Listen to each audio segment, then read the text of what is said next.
Bus stand లో ఇద్దరు వ్యక్తులు హల్చల్ చేశారు. ఆర్టీసీ కంట్రోలర్ పై వాహనదారులు దాడి చేశారు.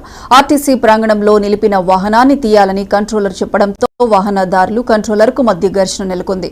దీంతో కంట్రోలర్ పోలీసులకు ఫిర్యాదు చేశాడు.